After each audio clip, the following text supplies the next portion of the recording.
Guys, for today's video is gagawa po tayo ng DIY na flower pot. So, ang kailangan nating mga materials is plastic bottle. Mas maganda rin ba kung mas malaki ang bottle para mas maganda at mas malaki ang magawa.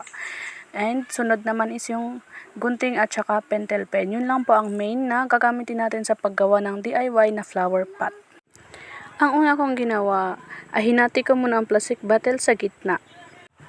Pagkatapos ay sinukat ko na rin, ginamit ko ang takip para makita kung gaano kalaki ang gagawin kong butas para sa kanyang flower. Pagkatapos kong masukat ay ginunting ko lamang ito at sinakto ko kung saan ko linagay ang bilog. Ang paggawa ng DIY flower pot na ito ay dapat po maging maingat tayo para hindi po tayo masugatan. Ang sunod ko namang ginawa ay kinuha ko ang kalahati ng plastic bottle at ginuntun ko ito ng 4. At actually, ang plano ko sana ay 5 para saktong petals ng flowers, kaso 4 na ang nagunting ko ay kaya wala na tayong magagawa, yun na lang.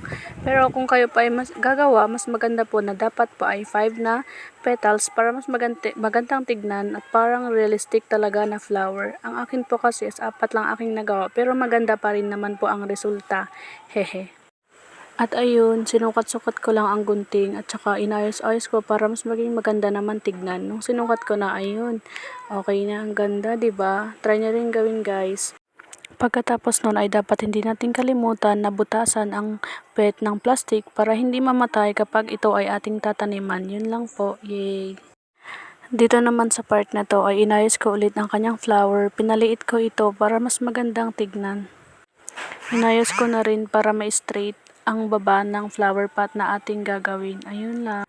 At para mas ma-appreciate nyo ang ating DIY flower pot, ay linagyan ko na ito ng lupa at atin itong tataniman.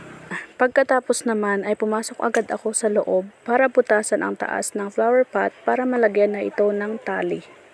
Ayun guys, dito sa part na to is binawasan ko ulit ang petals ng flower para mas maliit at mas magandang tignan. Agad ko na ring ikinabit ang tali para hindi na ako mahirapan mamaya kapag tataniman ko na ito. So ayun guys, panoorin nyo po. Yay, ang ganda!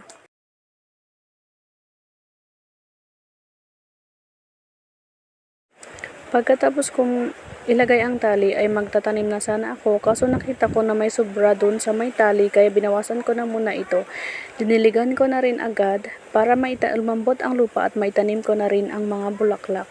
Ang bulaklak po na ito ay tinatawag na 10 o'clock. Sumisikat po sila every 10 o'clock in the morning. Yun lang.